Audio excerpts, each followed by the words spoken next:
Êxodo 20, verso 16. Diz assim a palavra de Deus: não dirás falso testemunho contra o teu próximo. Amém.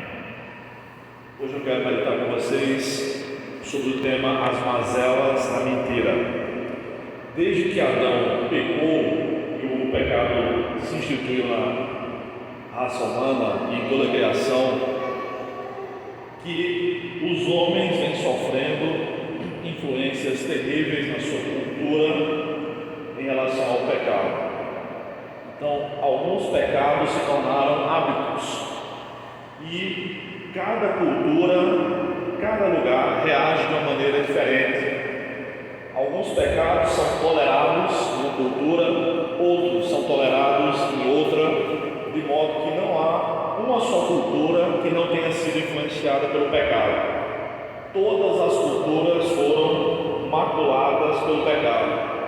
E a mentira é uma dessas máculas, é uma dessas mazelas que é muito aceita em nossa sociedade. Mas a mentira é pecado. Deus não se agrada na mentira.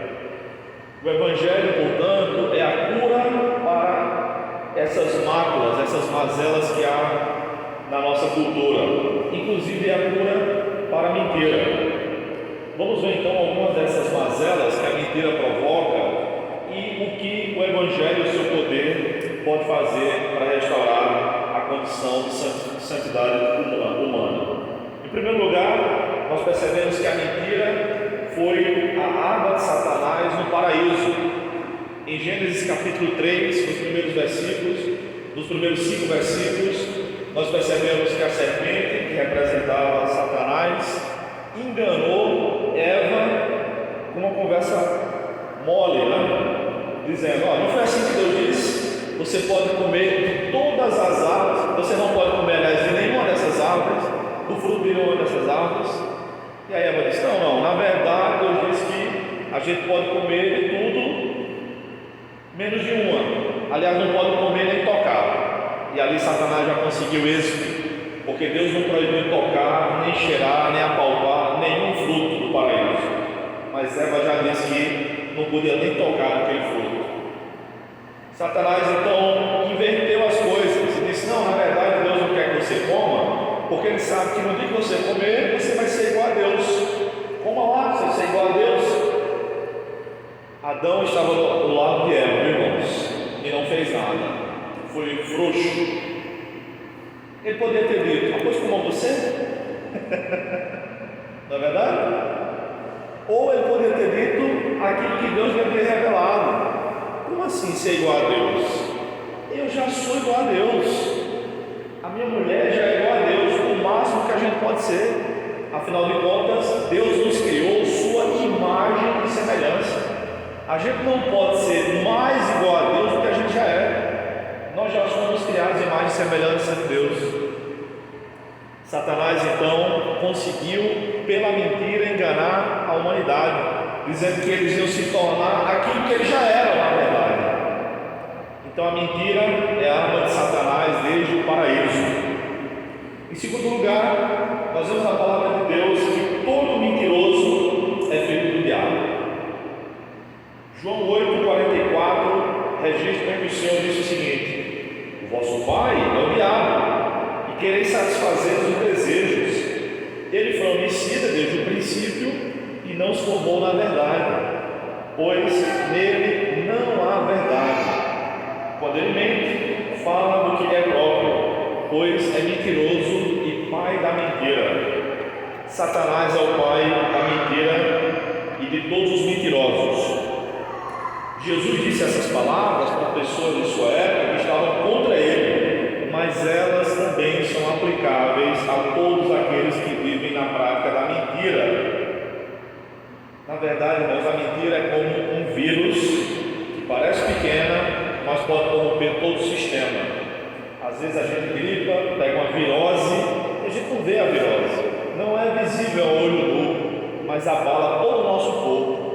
Os 70 ou 80 quilos que a gente tem, fica tudo esmorecido, a gente fica sem vontade de fazer nada.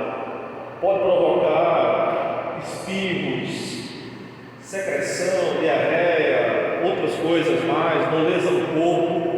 Então a mentira é como um vírus que vai corroendo o sistema humano e afeta as relações interpessoais, afeta a mente do mentiroso, afeta a família das pessoas, e Deus não se agrada disso. Em terceiro lugar, eu vou ser breve, irmãos, porque nós não temos muito tempo. O falso testemunho é proibido por Deus. Nesse texto que nós lemos inicialmente, fica claro: não diga nada que é falso contra alguém, contra o seu próximo. Não diga mentira, não diga falso testemunho. Deus considera a mentira e o falso testemunho um pecado tão grave que colocou esse pecado alistado nos seus 10 mandamentos. É o 9. Não é qualquer pecado, não é qualquer coisa. A mentira com intenção de prejudicar é muito grave, mas é amplamente praticada no Brasil, inclusive por cristãos. Quantos são prejudicados nos seus ministérios, na igreja, na sua profissão, na sua família, tem a sua honra maculada por um falso testemunho? É interessante que Deus considera a mentira e o falso testemunho como uma abominação. E abominação é uma das várias palavras que a Bíblia utiliza para descrever o pecado e as suas consequências. E ela tem uma conotação de um pecado ainda mais grave. Por exemplo, no texto de Provérbios, capítulo 6, do verso 16 ao 19, nós vemos o seguinte: 6 coisas o Senhor detesta. Sim, 7 ele abomina. E aí vem as 6 primeiras coisas, que são todas pecaminosas, mas a 7ª é pior ainda, é uma abominação. E as 6 coisas são olhos arrogantes. O arrogante não precisa falar nada para a gente perceber que ele é arrogante. Pelo seu olhar, pela sua linguagem corporal, percebemos quem ele é. Aquele cara, que olha, aquela mulher que olha altivo, nariz inclinado, um olhar de cima para baixo, se sentindo superior. Deus odeia isso. Olhos arrogantes, língua mentirosa e mãos que derramam sangue inocente. Quem mata alguém? Coração que faz planos perversos, pés que se apressam a praticar o mal, testemunha falsa, que profere mentiras. E a 7ª, que ele abomina, o que semeia inimizades entre irmãos. Note que a mentira é mencionada 3 vezes: a língua mentirosa, a testemunha falsa e o que semeia inimizade. Mas o que semeia inimizade entre irmãos é mais grave do que os 6 primeiros pecados. Para Deus, semear contenda entre irmãos é mais grave do que matar. É o que o texto diz: derrama sangue inocente. Está nas 6 primeiras. Deus não tolera a mentira. O falso testemunho promove dano direto ao próximo, quebra reputações, destrói relacionamentos, semeia discórdias. Isso prejudica o homem, que é a imagem de Deus, prejudica famílias inteiras, prejudica negócios, reputações, oportunidades de melhorias de vida, ministérios, igrejas inteiras são prejudicadas com isso. Fofocas, notícias falsas, fake news, manipulações, exageros em nossos comentários sobre alguém que poderia ser evitado, são tudo formas modernas do falso testemunho que Deus odeia. Será que a gente não tem praticado isso de vez em quando? Em quarto lugar, a mentira é ferramenta do engano dos falsos profetas. Falsos profetas mentem e distorcem a doutrina. No primeiro século, o apóstolo João escreveu em 1 João capítulo 4 que muitos falsos cristos, muitos anticristos tinham surgido já no seu tempo. Imagina hoje que tem se multiplicado. Os falsos profetas também escravizam pelo ensino errado. Em 1 Timóteo capítulo 4, versículo 1 ao 3, a Bíblia diz que os falsos profetas ensinam a se abster de comidas que Deus criou para serem recebidas com ação de graça. Nós vemos religiões proibindo aos crentes se tomarem café ou Coca-Cola, proibindo tomar religiosamente, comer comida com sangue, a comida cabdela. Deus não proíbe. Houve um tempo que isso foi proibido na Escritura, mas não é mais hoje. Proíbe também o casamento. Nós vemos no catolicismo que os sacerdotes são proibidos de se casar. Por quê? Se são sucessores de Pedro, não deveriam se casar. Pedro teve sogra, ou seja, era casado. Qualquer ensinamento que proíba essas bênçãos que Deus criou, como o casamento, a ingestão de alguns alimentos, é maligna. Os falsos profetas escravizam pelo engano. Não pode jogar bola, o cara não pode andar de bermuda num calor desse de 30 graus o ano inteiro. Tudo isso, de uma maneira ou de outra, é uma escravidão que Satanás quer colocar sobre o povo de Deus, e tem usado falsos profetas para propagar essas coisas. Os falsos profetas também causam confusão e conduta errada na igreja. Na igreja de Tessalônica, um grupo de pessoas estavam dizendo que Jesus já tinha voltado, e outro grupo estava dizendo que ele já vai voltar praticamente semana que vem. Mas o próprio Jesus disse: eu não sei quando eu vou voltar. E com isso, qual era a confusão que eles tinham criado? Não vou mais trabalhar. E esses que não queriam trabalhar estavam sendo pesados financeiramente para os que trabalhavam. Eu gosto da praticidade do apóstolo Paulo. Quem não quer trabalhar, também não coma. Então, o engano, que é uma das ferramentas de Satanás, provoca confusão na igreja também. Em quinto lugar, a mentira tem impacto nessa vida e também na vida eterna. Vou dar um exemplo de cada.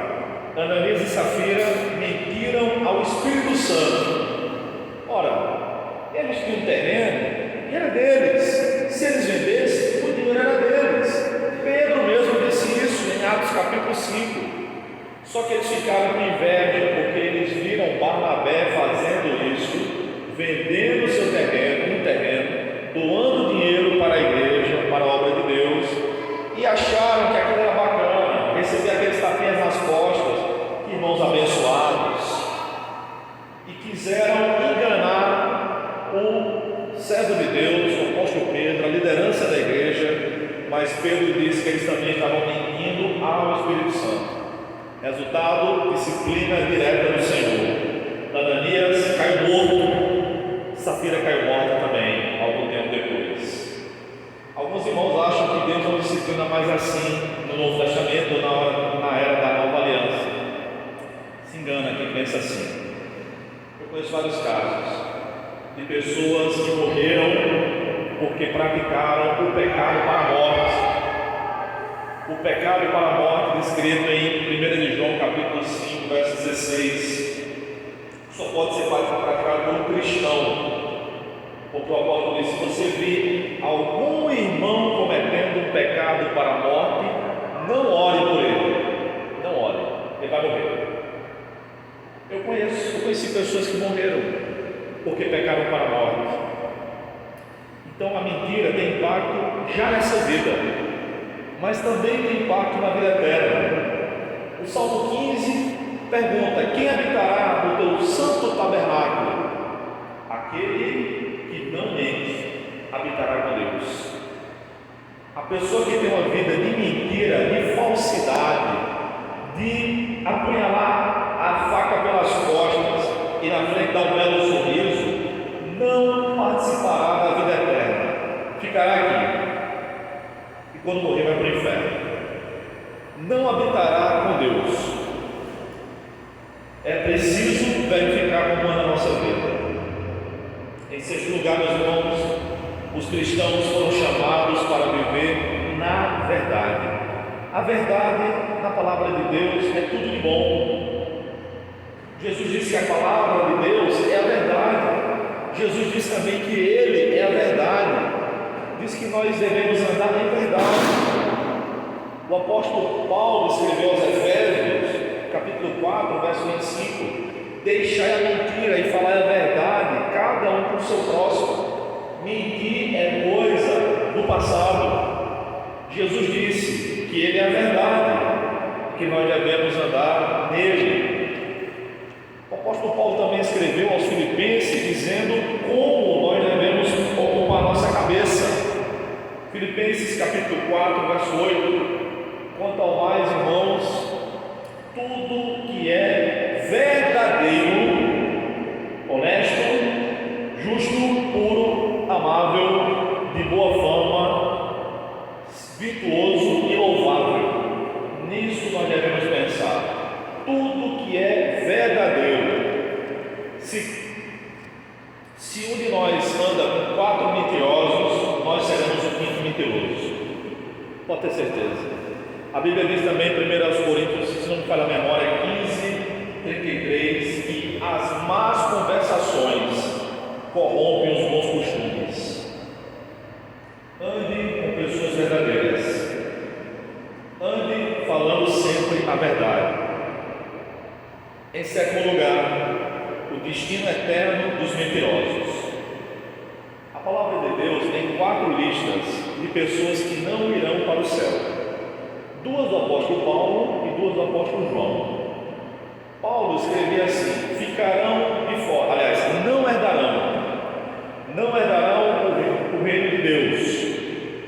1 Coríntios 6, versos 9 e 10, lá diz que os mentirosos e os caluniadores não herdarão o reino de Deus.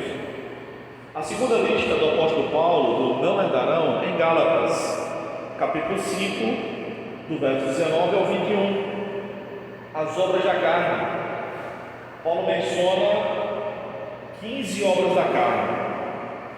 E aí, como não dá para ser exaustivo, ele diz ainda: e coisas semelhantes a essas. E uma dessas obras da carne é a mentira. Não herdará o reino de Deus quem pratica a mentira.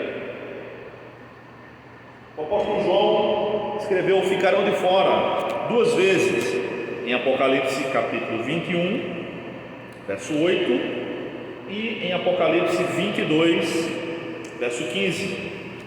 E em Apocalipse 21, 8, João escreveu o seguinte: mas quanto aos covardes, incrédulos, abomináveis, homicidas, adúlteros, feiticeiros, idólatras e todos os mentirosos, notem que há uma ênfase em relação à mentira, todos os mentirosos, a sua parte será no lago ardente de fogo e enxofre, que é a segunda morte. E na última lista, Apocalipse 22:15, João também enfatiza a mentira. Ele diz: ficarão de fora os cães são os cachorros, né? São as pessoas extremamente ruins, aquelas pessoas que são ruins de propósito. Tem gente que acha que vai fazer o mal o tempo todo e não vai colher isso na própria vida, não é verdade?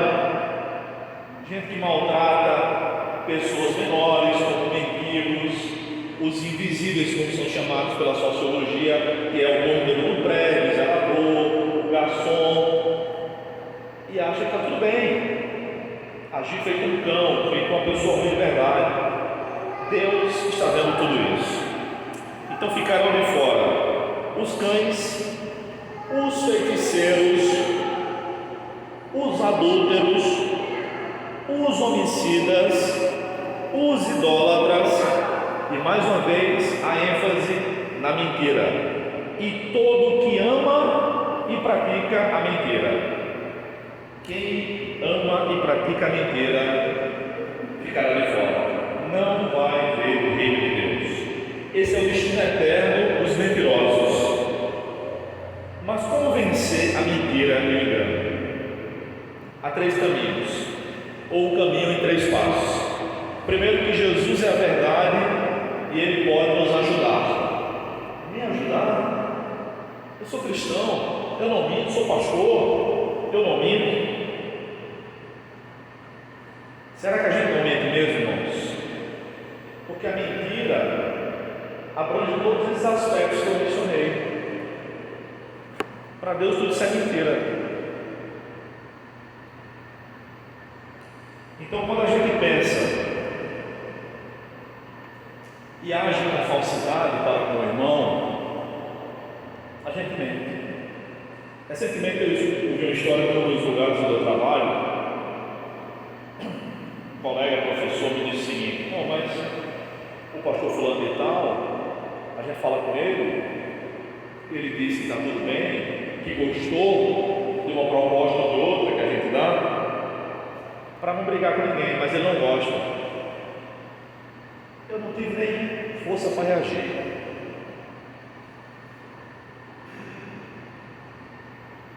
Não é obrigado a gente brigar com ninguém, não. Não é obrigado também a gente gostar de tudo, não. Ah, você gostou? Então, não gostei. E aí, qual o problema, né? Sai para comer num restaurante. Você gostou do prato? Geralmente eu gosto, mas qual o problema dizer, não, eu gostei. Tem quem goste. Eu não estou dizendo não vem aqui. Eu não estou dizendo que fui maltratado. Eu não estou dizendo que a comida é suja. Eu estou dizendo só o seguinte: não gostei. A falsidade e a mentira é amplamente praticada pelos maridos. Sabiam disso? Maridos que não querem mais ouvir a esposa falar, porque tem mulher realmente que enche a paciência, que fala demais mesmo. E aí tem homem também extremamente fechado, que não tem um pingo de paciência com a mulher. Por que casou, cara? Por que casou? Não é? E aí a mulher pergunta: não, está tudo bem, não foi nada. Quando a verdade poderia ajudar o casamento. Às vezes, a verdade vai gerar um conflito momentâneo, mas uma paz duradoura no relacionamento. Ah, não vou fazer mais isso. Eu pensei que ele gostava, nunca me falou nada. É claro, é por isso que eu falo para minha esposa, quando eu gosto e quando eu não gosto. E a gente briga quase nunca, graças a Deus. Eu não gosto de brigar, eu também não gosto, mas a gente gosta de falar a verdade, para saber o que está acontecendo, porque senão a gente fica agindo feito dois mentirosos, um fingindo que está bom e o outro fingindo que está melhor ainda, e por trás remoendo: não faz nada que eu gosto, não faz nada que eu quero. Está vendo como a gente mente? Essa não é a vontade de Deus para a nossa vida, não é. Então Jesus é a verdade, Ele pode nos ajudar, é o primeiro passo. Em segundo lugar, a palavra de Deus é a verdade e conduz o cristão ao amadurecimento espiritual. Veja só, em Efésios capítulo 4, versículos 12 a 14, nós vemos o seguinte: para que Deus nos deu a liderança da igreja? Apóstolos, profetas, evangelistas, pastores e mestres. O apóstolo Paulo diz: tendo em vista o aperfeiçoamento dos santos, para a obra do ministério e para a edificação e crescimento do corpo de Cristo. Até quando? Até que todos cheguemos à unidade da fé e do pleno conhecimento do Filho de Deus. Nós vimos hoje de manhã que Paulo orou para que a gente tenha essa plenitude da revelação de quem é Deus, ao estado de homem feito, à medida da estatura da plenitude de Cristo, para que não sejais mais inconstantes como crianças, e a criança mente direto, a fase da infância que a criança mente bastante, levados ao redor por todo o vento de doutrina pela mentira dos homens, porque a heresia sempre é uma mentira, pela sua astúcia na invenção do erro. Os homens sempre têm criatividade, os homens aqui são seres humanos, para inventar novas doutrinas erradas. Então, por meio do amadurecimento, do aprofundamento na palavra de Deus, nós vamos conseguir maturidade espiritual e o equilíbrio. A palavra de Deus diz em vários lugares a vontade de Deus para nós em relação à nossa postura equilibrada, sóbria, sensata. A sabedoria não habita nos extremos, nem 8, nem 80, mas no equilíbrio. Uma pessoa que só diz a verdade o tempo todo, ela acha que é sincera, porque ela diz: não, mas eu falei a verdade, mas não foi em amor. Não é sinceridade, é desequilíbrio. É preciso também ter jogo de cintura sem mentir. Ficar calado é uma opção muitas vezes, não emitir opinião sobre tudo. Eu tenho um amigo que tudo que acontece no mundo, ele emite uma opinião, uma nota. Eu acho engraçado. E acho que ele se acha o apresentador do Jornal Nacional. Não precisa. Às vezes as pessoas não estão nem aí para a nossa opinião, mas ele também tem o direito de emitir a opinião dele. Então, assim, irmãos, é necessário saber que Deus nunca vai permitir que sejamos tentados, que a única maneira de resistir àquela tentação seja mentindo. Não é isso que a palavra de Deus diz? Que Deus não permite que nós sejamos tentados além das nossas forças, mas Ele também nos dá o escape. Isso não é em relação à provação, viu? É a tentação. 1 Coríntios 10:13. Tentação. Mas eu vou ter que mentir para salvar alguém. Fique calado. Fique calado. Os dois exemplos que nós temos na Bíblia, que são das parteiras Sifrá e Puá, não é? E também da mentira de Raabe, mostram que elas não eram de Israel. Duas eram egípcias, uma era cananeia. O povo de Deus tem um histórico de agir sempre falando a verdade, não mentindo. Então Jesus é a verdade, Ele pode nos ajudar. A palavra de Deus nos ajuda no amadurecimento espiritual e o abandono ao pecado. São os 3 passos para o caminho de vitória, para vencer a mentira. Quem encobre suas transgressões jamais prosperará, mas quem as confessa e as abandona alcançará misericórdia. Provérbios 28:13. Então, abandonemos qualquer tipo de mentira ou falsidade. Concluindo, irmãos, mentir e amar a mentira são ações que nos afastam de Deus e do propósito de Deus para a nossa vida. Mentir também denigre o outro, o trabalho do outro, a família do outro, a fé do outro, o ministério do outro, e Deus nos manda amar o próximo. Não podemos mentir sobre quem amamos. Mentir é uma característica do diabo e de seus filhos. Como filhos de Deus, precisamos sempre andar na luz e falar a verdade. Que Deus nos ajude.